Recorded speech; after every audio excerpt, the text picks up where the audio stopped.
Hi అండి, welcome to my channel.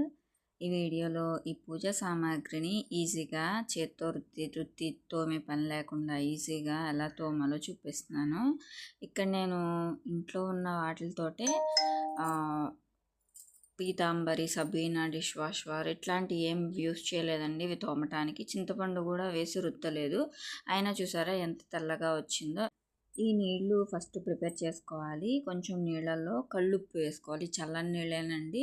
అలానే నిమ్మ ఉప్పు వేస్తున్నాను, ఒక ప్యాకెట్ 5 రూపీస్ అనమాట. ఇది కరెక్ట్గా ఒక గరిటె అయితే వచ్చింది. ఒక గరిటెడు కళ్ళుప్పు వేసాను, నిమ్మప్పు చూపించిన అంటే సగం గరిటెడు వేసాను. విమ్ లిక్విడ్, ఇక్కడ లిక్విడ్ వేసుకోవచ్చు, సర్ఫ్ వేసుకోవచ్చు, ఏదన్నా మీ ఇష్టం అండి. విమ్ డిష్ వాషర్ అయితే వేసాను నేను. ఇప్పుడు ఈ మూడు బాగా కలిసే విధంగా కలుపుకోవాలి. ఇవి వేడి చేయాల్సిన పని లేదండి. వేడి నీళ్ళలో ఇదివరకు అయితే వేడి నీళ్ళలో వేసాను. అయితే ఈ దేవుడి సామాన్లు వేడి నీళ్ళలో వేయటమేంటి అని కొంతమంది అన్నారు అనమాట. సో నేను ట్రై చేశాను, చన్నీళ్ళలో అయినా ఈ పోతాయా అన్నట్టు అనమాట.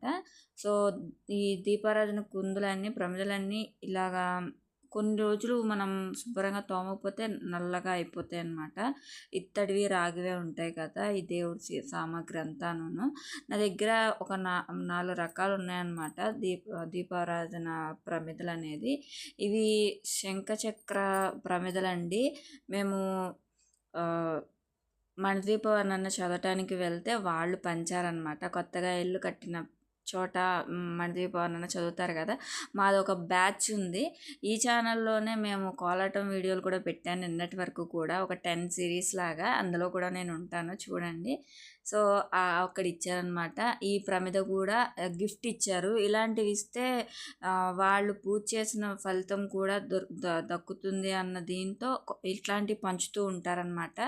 సో ఇప్పుడు ఈ నీళ్ళలో ఒక అరగంట ఉంచేసిన తర్వాత ఇక్కడ నేను ముగ్గు పిండితోటి వీటిని రుద్ది తోముతున్నానండి. మీకు చూస్తే అర్థమవుతుంది.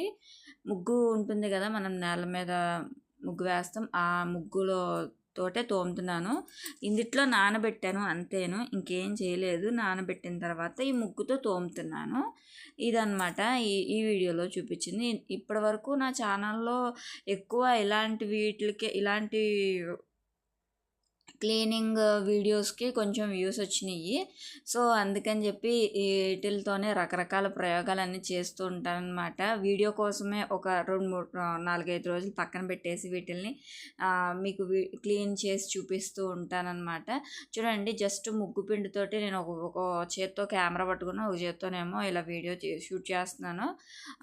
సో ఒక చేత్తోటే ఇలా రుద్దుతున్నాను. ఎంత తెల్లగా వచ్చిందో చూడండి. ఇలా మొత్తము రుద్దేసేసిన తర్వాత ఫస్ట్ క్లిప్పింగ్ చూపించాను కదా, వాటర్లో ముంచి తీస్తున్నాను. ఇది జస్ట్ ముగ్గు పిండానండి. చూడండి, ఇది ఒక 1/2 అవర్ ఉంచానండి. 1/2 అవర్ ఉంచిన తర్వాత ఈజీగా ఆ నీళ్ళకి ఈ మురికి అనేది పోతుందన్నమాట. చూడండి, చక్కగా పోతుంది. జస్ట్ ఒక వేలుతో మసాజ్ చేసినట్టు రుద్దుతున్నాను, రుద్దు తోమేయట్లేదు, గట్టిగా ప్రెస్ చేసి కూడాను. చక్కగా తెల్లగా అయితే వచ్చేసేసినాయి అనమాట. మీరే చూస్తున్నారు కదా, ఒకసారి ట్రై చేయండి మీరు కూడాను. ఇలాగా ఈజీగా తోమేసుకోవచ్చు. అంటే ఫస్ట్ మార్నింగే ఇవన్నీ ఈ వాటర్లో నానబెట్టేసేసుకొని పని అయిపోయిన తర్వాత ఇలా ముగ్గు పిండితోటి జస్ట్ ఇలాగా మసాజ్ చేసినట్టు రుద్దితే చాలు, తెల్లగా వచ్చేసేస్తాయి. చింతపండు నేను ఇట్లాంటివి కూడా ఏం వాడలేదు. నిమ్మకాయతో తోముతారు, చింతపండు, పీతాంబరి, సబీనా, ఇంకా రకరకాలు ఉంటాయి. ఇందులో లిక్విడ్ కూడా వచ్చింది తెల్లగా అవటానికి. నేను కూడా వాడాను, బట్ అది కాస్ట్ ఎక్కువ అనిపించింది, సో దాన్ని స్కిప్ చేశాను. చూడండి, ఇది వాటర్లో వేసి తీస్తేనే ఇవన్నీ తెల్లగా అయితే వచ్చేసేసినాయి. రుద్దితే ఇంకొంచెం తెల్లగా వచ్చినాయి అనమాట. ఈ కామాక్షి దీపాలు, శంకుచక్ర దీపాలు చక్కగా తెల్లగా వచ్చేసింది. చూడండి, ఇలా జస్ట్ ఇలా ముగ్గుపిండి వేసి ఇలా తీస్తేనే చక్కగా తెల్లగా వచ్చేసినాయి శంకుచక్రాలు దీపాలు. అలానే కామాక్షి దీపాలు కూడా అలానే తెల్లగా వచ్చేసినాయి అండి రుద్దంగా. నేను ఇప్పుడు వీటన్నిటిని ఇలా ముగ్గు పిండితోటి మొత్తం రుద్దేసేసి పక్కన పెట్టి ఒక 2 గిన్నెలతో నీళ్లు పెట్టుకొని ఒకదాని తర్వాత ఒకటి ముంచేసేసి పక్కకి తీసేసాను అనమాట.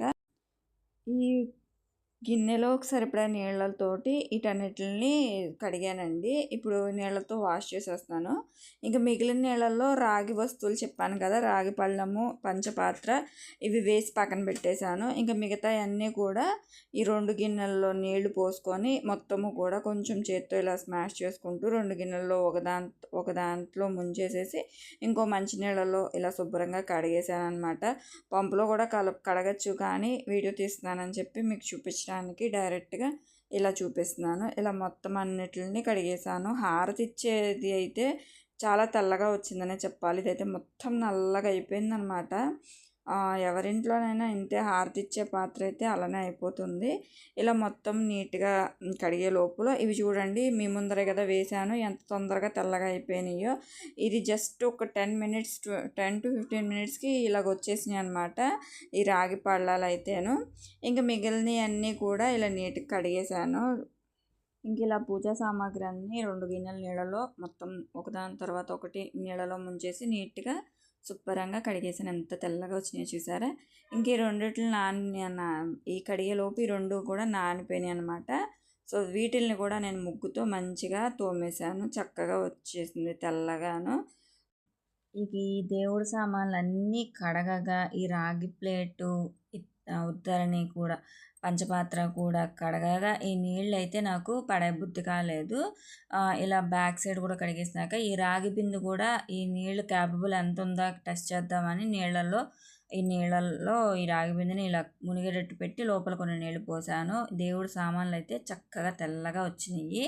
ఈ రాగి పళ్ళెము, పంచపాత్ర కూడా ఎంత తెల్లగా వచ్చిందో చూడండి. ఇవన్నీ కడగగా మిగిలిన నీళ్ళని రాగి బిందులో పోసాను.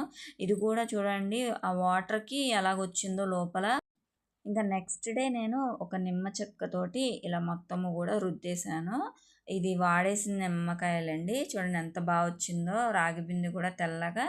ఈ వీడియో మీకు యూస్ఫుల్గా ఉంటే నచ్చితే ప్లీజ్ లైక్ చేయండి, ఛానల్ని సబ్స్క్రైబ్ చేసుకోండి. Thank you.